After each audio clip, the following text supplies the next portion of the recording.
जिंदगी में हमने हजार खुशियां देखी, लेकिन याद क्या रहता है? वो एक दिन जब हम सबसे ज्यादा रोए थे और वो पल जहां हमने खुद को हारते हुए महसूस किया। किसी की छोटी सी बात जिससे आपका काफी दिल दुखा हो, कोई ट्रॉमा या कोई हार्ट ब्रेक, सालों बाद भी दिमाग में ये यादें तरोताजा रहती हैं जैसे कल की ही बात हो। कितनी अजीब बात है ना। खुशी के मोमेंट्स तो आंखों के सामने से ही गुजर जाते हैं, लेकिन दुख तो दिमाग के अंदर ही बस जाता है, जैसे कोई जख्म जो भरकर भी दर्द देता है। क्यों दुख हमेशा वापस आ जाता है, चाहे तुम उससे कितना ही दूर भागो। पर सवाल ये है कि आखिर क्यों हम अपनी लाइफ के सैड मोमेंट्स को ज्यादा याद रखते हैं, हैप्पी मोमेंट्स से भी ज्यादा? जवाब सिंपल नहीं है, क्योंकि ये सिर्फ इमोशंस की बात नहीं है, ये हमारे पूरे ब्रेन सिस्टम की बात है। तुम्हारा दिमाग एक डायरी नहीं है जो सब कुछ लिखता जाए, ये एक एडिटर है जो डिसाइड करता है कि कौन सी मेमोरी जिंदा रहेगी और कौन सी डिलीट हो जाएगी। और गेस करो, ये एडिटर बार बार सैडनेस को टॉप प्रायोरिटी क्यों देता है? क्योंकि हर दुख के पीछे हमारा दिमाग एक सर्वाइवल गेम खेल रहा होता है, ताकि इन फ्यूचर हम किसी भी नेगेटिव हार्म से बच सके। सो गाइज, आई एम साइकोजी और फिरोजी, और आज हम जानेंगे हमारे दिमाग के इस डार्क पैटर्न को और समझेंगे कि कैसे हमारा ब्रेन हमारे सर्वाइवल के चक्कर में हैप्पी मोमेंट्स पर फोकस करना ही भूल जाता है। The truth about memory. देखो गाइज, मेमोरी सिंपल बिल्कुल नहीं है।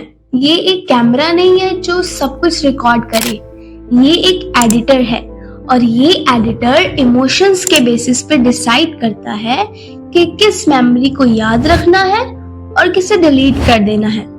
अब गेस करो, वो किस मेमोरी को सबसे ज्यादा सेव करेगा, जिसमें इमोशन सबसे ज्यादा गहरे हों। और साइंस कहती है कि जितने ज्यादा इमोशंस गहरे होंगे, वो मेमोरी उतनी ही ज्यादा स्ट्रॉन्ग बन जाएगी। सिंपल लफ्जों में, इमोशंस जितने गहरे, जितने इंटेंस होंगे, उनसे जुड़ी यादें उतनी ही दिमाग में गहरी जगह बना लेती हैं। अब सबसे ज्यादा स्ट्रॉन्ग इमोशन कौन सा है? ऑफ कोर्स, दुख, दर्द, पीड़ा, कष्ट। सैड इमोशन बेसिकली हमारे ब्रेन के लिए एक अलार्म है। ये एक ऐसा अलार्म है जो बार बार हमें वार्न करती है कि ये मेमोरी दोबारा याद रखनी है, ये मैटर करती है, ताकि तुम अगली बार हर्ट ना हो। इसीलिए तुम्हें वो ब्रेकअप या फिर इंसल्ट या जिस दिन तुम एम्बैरेस हुए थे, वो सारे मोमेंट्स याद है, लेकिन जिस दिन सब कुछ अच्छा था, सब परफेक्ट था, वो याद ही नहीं। नेगेटिव बायस। कभी सोचा है कि हम अच्छी चीजों को इतना सीरियसली नहीं लेते जितना बुरी बातों को लेते हैं? 10 लोग तारीफ कर दे पर एक बंदा कुछ बुरा कमेंट कर दे, या फिर सारा दिन बेहतरीन गुजरे लेकिन एक दो चीजें जो हैं वो नेगेटिव हो जाएं, तो दिमाग बस इसी नेगेटिव चीज पे अटक जाता है। ये कोई कोइंसिडेंस नहीं है, ये हमारे ब्रेन का नेचुरल बायस है, नेगेटिव बायस। हमारा दिमाग ना डेंजर, दुख और नेगेटिव चीजों पे ज्यादा रिएक्ट करता है, क्योंकि उसके लिए ये चीजें इम्पोर्टेंट है।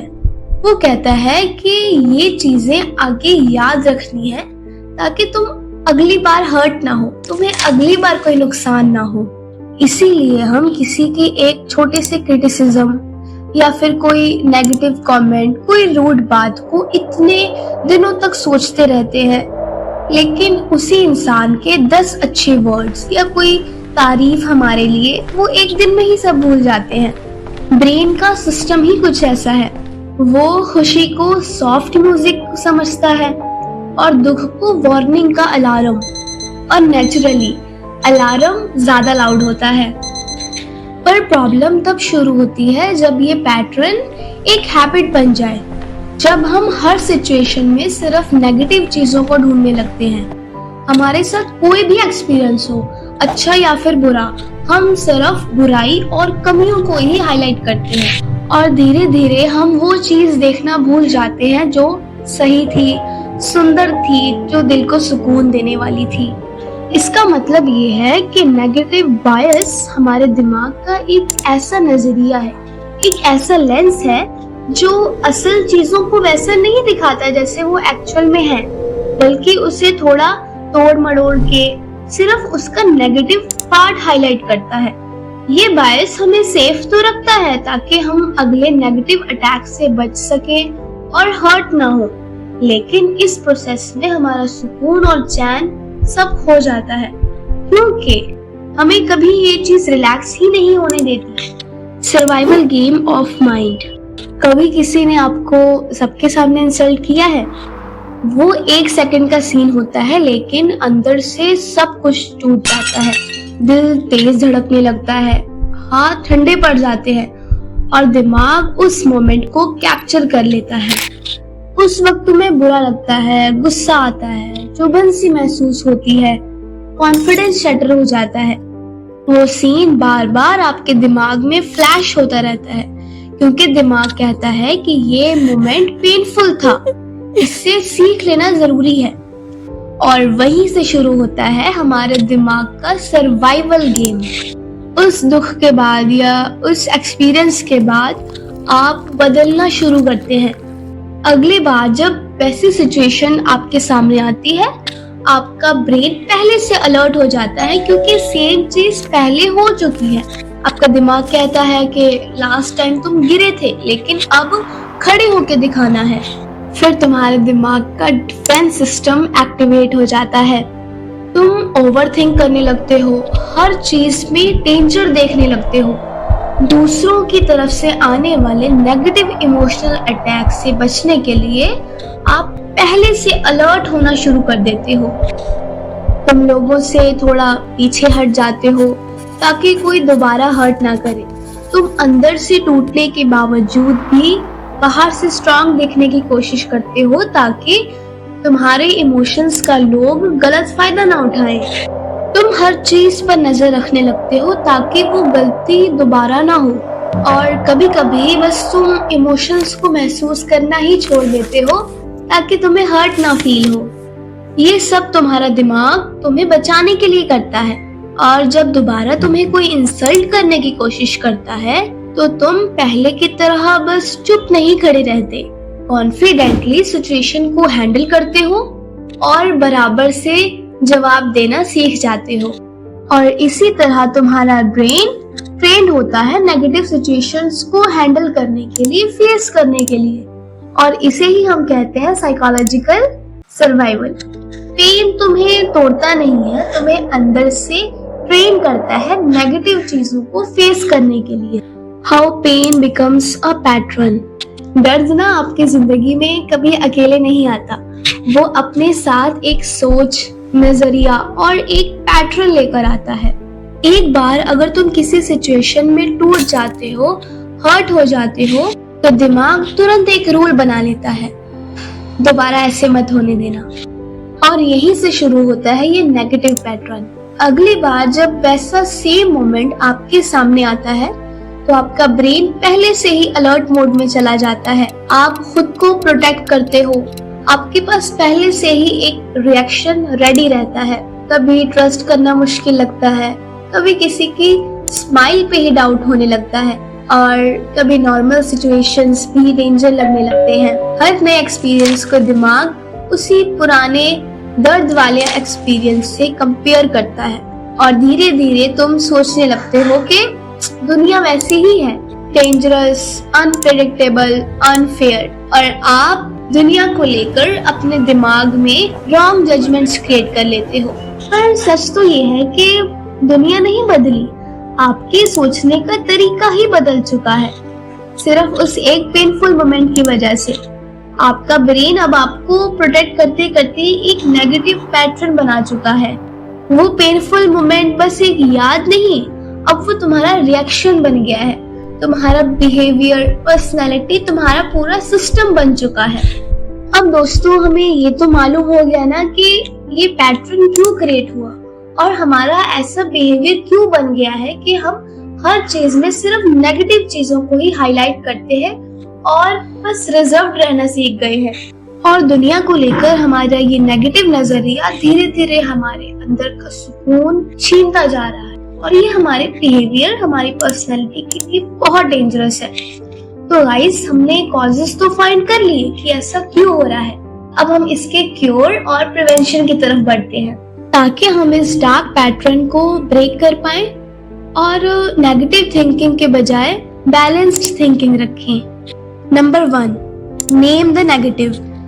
जब भी दिमाग में कोई नेगेटिव थॉट आए ना, जैसे मैं इनफ नहीं कर पा रहा, सब मुझे इग्नोर करते हैं या मैं फेल हो जाऊंगा, तो इस थिंकिंग को तुरंत नाम दो। कहो, ये मैं नहीं बोल रहा हूँ, ये मेरा अंदर का सेल्फ डाउट बोल रहा है और मेरा फियर एक्टिवेट हो गया है।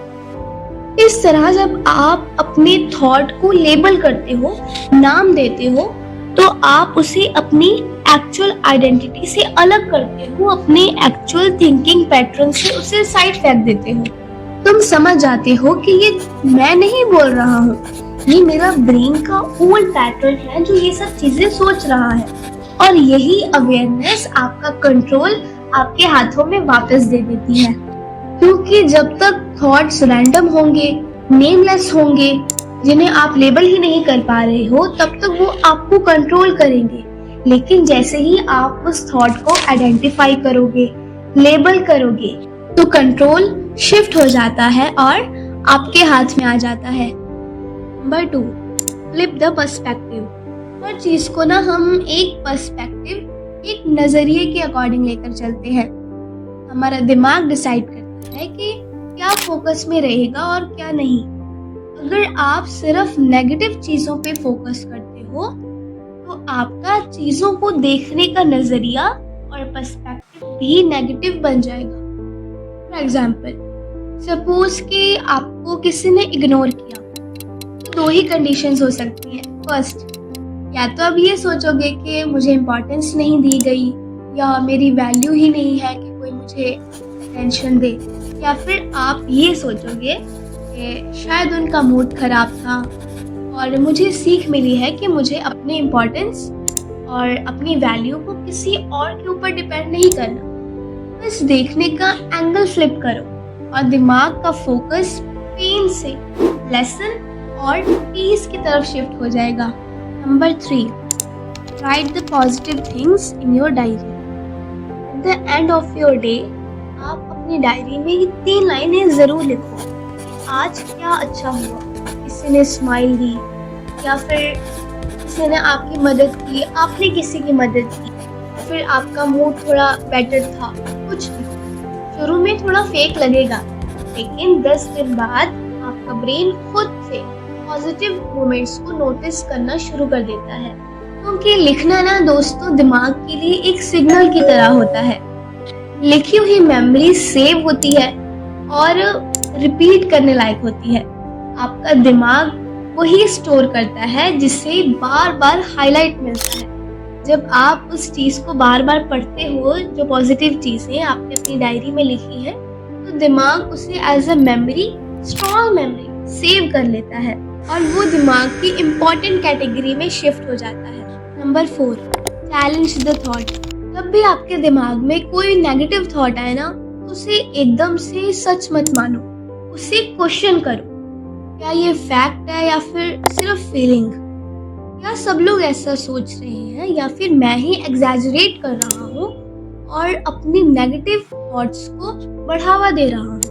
जब आप हर थॉट को क्रॉस क्वेश्चन करते हो, तो दिमाग ओवर रिएक्शन करना बंद कर देता है और हर बात पे वो अलार्म बजाना छोड़ देता है और धीरे धीरे आपके ब्रेन के सिस्टम का कंट्रोल और सुकून दोनों आपके हाथ में आ जाता है। सिंपल वर्ड्स में, हर नेगेटिव थॉट को लिफ्ट कराना जरूरी नहीं है।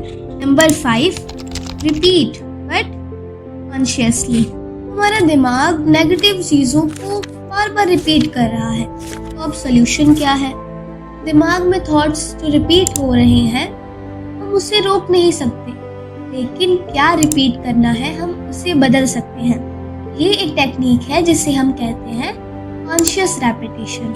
जब भी आपके दिमाग में कोई पुरानी नेगेटिव याद जो पेनफुल है वो रिपीट हो तो उसे पकड़ो और उसी मोमेंट में से एक अच्छा सीन याद करो जो पॉजिटिव हो। जब आपने अपनी लाइफ में बहुत बड़ी चीज अचीव की तो कुछ लोगों ने नेगेटिव कमेंट्स भी किया होगा ना, वो चीजें आपको याद आएंगी, लेकिन उनकी नेगेटिव कमेंट्स के बजाय आप लोगों की स्वीट कॉम्प्लीमेंट्स और अपनी सक्सेस को याद करो। और वो पॉजिटिव कॉम्प्लीमेंट्स देते हुए लोगों ने आपको जो स्वीट लाइंस बोली थी आप उसे 10-12 बार रिपीट करो अपने दिमाग में। ब्रेन ऑटोमेटिकली नेगेटिव से पॉजिटिव की तरफ आपके थॉट पैटर्न को शिफ्ट कर देगा। तो आज हमने देखा कि हमारा दिमाग हमारा दुश्मन नहीं है, ये हमारा एक बॉडीगार्ड है जो नेगेटिव चीजों को इसीलिए याद रखता है ताकि हम नेक्स्ट टाइम अलर्ट रहे, सेफ रहे और हम हर्ट ना हो। ये डेंजरस मोड में तब चला जाता है जब ये चीज हमारे थॉट पैटर्न, हमारे बिहेवियर, हमारे पर्सनैलिटी और इमोशंस पर हावी हो जाता है। लेकिन असल गेम तब शुरू होगा जब हम इस बॉडीगार्ड को कंट्रोल करना और कमांड देना सीख जाएंगे। आपके ब्रेन और आपके इमोशंस का पूरा कंट्रोल आपके हाथ में है। अगर आप अपने ब्रेन को खुशी नोटिस करवाओगे और खुशी को प्रायोरिटी बनाना शुरू कर दोगे और अपने ब्रेन को ग्रैटिट्यूड शो करोगे, आपका ब्रेन आपके लिए नए सेफ पाथवेज क्रिएट करता है। और अगर तुम उसे बता दो कि अब तुम डेंजर में नहीं हो, वो आपके पुराने जख्मों को डिलीट कर देता है। याद रखो, बेशक दर्द बहुत पावरफुल इमोशन है, लेकिन उससे भी ज्यादा पावरफुल आपका ब्रेन है और आपके ब्रेन का कंट्रोल सिर्फ आपके हाथ में है। सैड मेमोरीज तुम्हारी कहानी का हिस्सा हो सकती है, लेकिन उन सैड मेमोरीज को फ्यूचर बनने की परमिशन सिर्फ तुम देते हो। That's it for today. अगर आपको ये वीडियो अच्छी लगी हो तो इसे लाइक ज़रूर करना और अपने क्लोज फ्रेंड्स के साथ शेयर ज़रूर करना। मुझे कमेंट करके ज़रूर बताना कि कौन सा पार्ट आपको इस वीडियो का सबसे ज़्यादा रिलेटेबल लगा, जिसे आप अपने साथ रिलेट कर पाए।